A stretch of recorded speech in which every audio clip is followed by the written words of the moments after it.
soutien aux victimes. Très bien. Je suis Arnaud Gallet, je fais partie des 330 000 victimes de pédocriminalité dans l'Église et je dénonce ce simulacre. Vous avez refusé, monsieur Hayet, d'ouvrir vos archives au moment de la SIAZ. Vous êtes responsable et c'est un simulacre ici. Que la justice de ce pays, en fait, se fasse. Que justice se fasse pour les victimes. C'est scandaleux.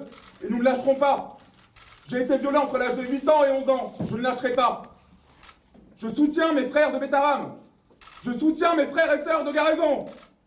Vous êtes la honte. Et la justice ne fait rien. Et monsieur Retailleau ne fait rien. Le ministre des cultes. Que fait l'enseignement catholique? La honte. C'est facile aujourd'hui. Faites un service après-vente. Ce gant blanc, c'est pour les victimes de violences sexuelles dans l'Église.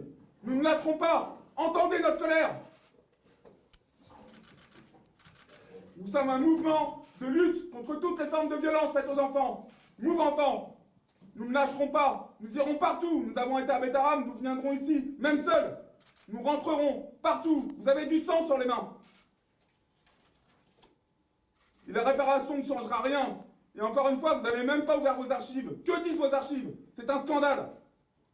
Que disent les archives de l'enseignement catholique? C'est un scandale. Rien n'est fait. Vous êtes au-dessus des lois.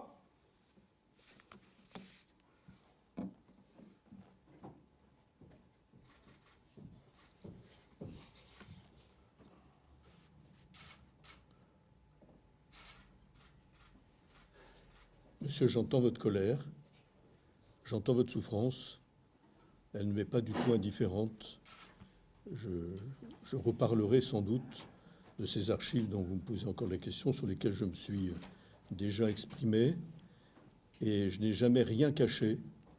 Je collabore avec la justice, j'écoute les victimes, je les reçois et j'essaie aussi de les accompagner dans leur reconnaissance et leur réparation. Donc je vous remercie d'exprimer votre colère parce qu'elle dit votre souffrance.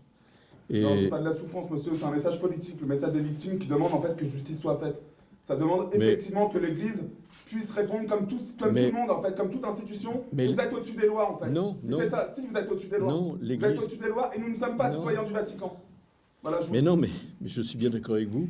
Nous sommes, nous, citoyens français et tenus à la loi de la République en ces affaires sur lesquelles nous sommes tout à fait présents. Et ça fait 25 ans que dans l'Église, on essaie aussi de prendre conscience. Avec 330 000 victimes de pédocriminalité, 13 enfants par jour. Vous vous foutez du monde, sérieusement? 13 enfants par jour dans ce pays, vous avez du sang sur les mains. Et vous venez avec un discours comme ça, vous entendez les victimes. Systématiquement, on voit bien que les victimes ont parlé, y compris dans ces établissements. Et vous avez caché, en fait, systématiquement. Vous voulez qu'on vous rappelle, grâce à Dieu? Vous voulez qu'on vous rappelle tout ça?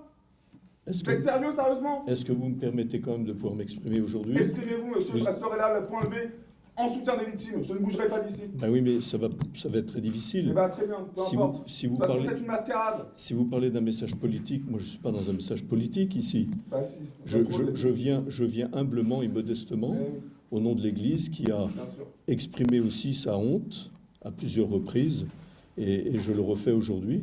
C'est pas la honte quand on a 330 000 victimes de pédocriminalité. Ce sont des crimes sans cadavre, monsieur. Mais monsieur... Entre l'âge de 8 ans et 11 ans, violés par un prêtre Don Bosco, monsieur. D'accord? Moi, je connais mes frères aussi de Bétarame. Je suis avec eux et je peux vous dire qu'on va rien lâcher. Moi, je viens seul parce qu'eux ont encore peur de vous. Moi, j'ai pas peur de vous. Je m'en fous. Je fais partie des 22 signalements de la SIAZ.